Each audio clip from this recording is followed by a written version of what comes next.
की लाश को लेकर सड़क पे भी नहीं बैठ सकते, हम धरना प्रदर्शन भी नहीं कर सकते। तो ये लोग सिर्फ और सिर्फ गरीब की आवाज को कुचलने की कोशिश कर रहे हैं, और ऐसी मानसिकता के लोगों से आपको बचना होगा। राम काशीराम कहते थे, एक तरफ तो सांपनाथ है और एक तरफ नागनाथ, एक भाजपा है और एक कांग्रेस है, इनमें से एक सांपनाथ है एक नागनाथ है। ये लोग इस देश में लोकतंत्र के लिए बहुत बड़ा खतरा साबित होंगे। आप देखना, अगर 2024 में हमें इनको बदल देंगे हम, बिल्कुल भीम आर्मी तैयार बैठी है 2024 के चुनाव के लिए भी, और 2023 के चुनाव में 25 तारीख को देखना राजस्थान में हम किस प्रकार सत्ता परिवर्तन करेंगे। तो मेरी सभी भाइयों से अपील है कि आप ज्यादा से ज्यादा बहुमत करें, अपना वोट परसेंट दिखाएं, और ये कम से कम पोलिंग 95% 98% होनी चाहिए, क्योंकि हम लोग पोल से बिछड़ जाते हैं, इसलिए लोग जीत जाते हैं। भाजपा कहती है कि जो भाजपा को वोट नहीं दे रहा वो देशद्रोही है। वो कैसे देशद्रोही है? 2024 के चुनाव में, सॉरी 2014 के चुनाव में, 2019 के चुनाव में भाजपा को 31 से 33% वोट मिला था भारत का। क्या 69% लोग इस देश के गद्दार हैं, देशद्रोही है, जो जिन्होंने भाजपा को वोट नहीं दिया। अब की बार हमें ये वोट बखेरना नहीं है, कांग्रेस के चक्कर में हमें नहीं पड़ना है, हमें सपा बसपा के चक्कर में नहीं पड़ना है, हमें टीएमसी के चक्कर में नहीं पड़ना है, हमें सिर्फ और सिर्फ आजाद समाज पार्टी भीम आर्मी को वोट करना है।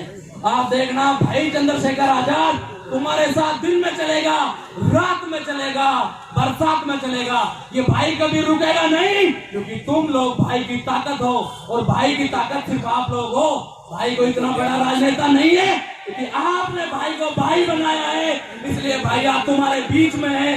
देखना 1 घंटे बाद भाई चंद्रशेखर 1 घंटे के अंदर अंदर आ जाएंगे यहाँ पर। जब भाई चंद्रशेखर आएंगे तो ये जन सैलाब यहाँ लाखों में मिलेगा, अभी हजारों में है, क्योंकि भाई की पॉपुलैरिटी इतनी ज्यादा है इस देश में। टाइम मैगजीन में वर्ल्ड के टॉप 100 उभरते नेताओं में भाई चंद्रशेखर का नाम है, इकलौता नाम पूरे भारतवर्ष से। तो आप देख सकते हैं उस लड़के की पॉपुलेशन कितनी है, पॉपुलेशन बोल दिया, पॉपुलैरिटी कितनी है।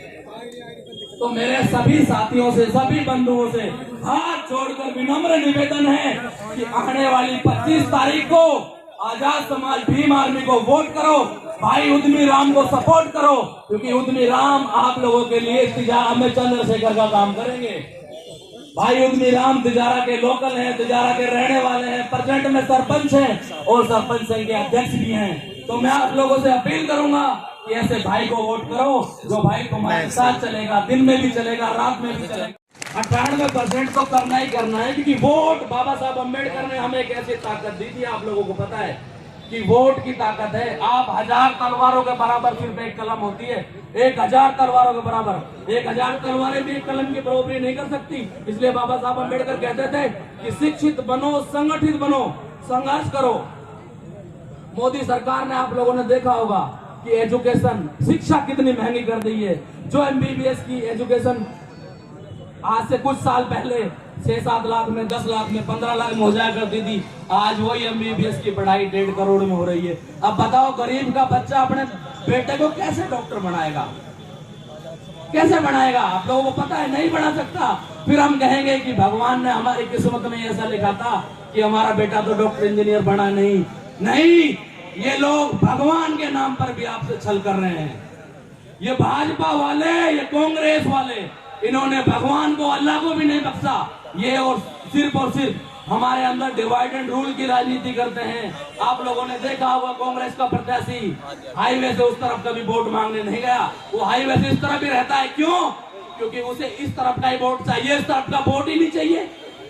ऐसे लोगों से भी आपको बचना होगा। जो आदमी व्यक्ति को खरीदने की कोशिश करता हो कि सुधीर को तो मैं 2 लाख दे के खरीद लूंगा, सद्दाम को मैं 4 लाख दे के खरीद लूंगा, भाई को 5 लाख दे के खरीद लूंगा, क्या ऐसे लोग लोकतंत्र में आप लोगों का भला कर सकते हैं क्या?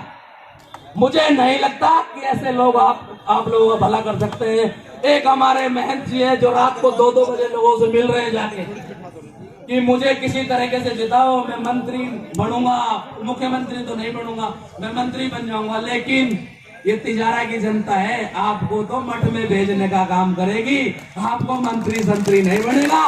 मंत्री बनेगा तो आपके बीच उद्यमी राम पोसवाल बनेगा।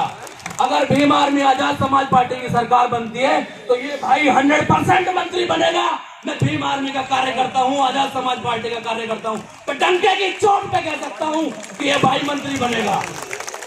तो आप लोगों को ऐसे भाई को जिताना है। शिक्षित उम्मीदवार है और अनपढ़ नहीं है, ऐसा उम्मीदवार नहीं है कि 34 साल की उम्र में 10वीं पास की हो। ये भाई रेगुलर पढ़ा है, बिल्कुल आप लोगों के बीच का है।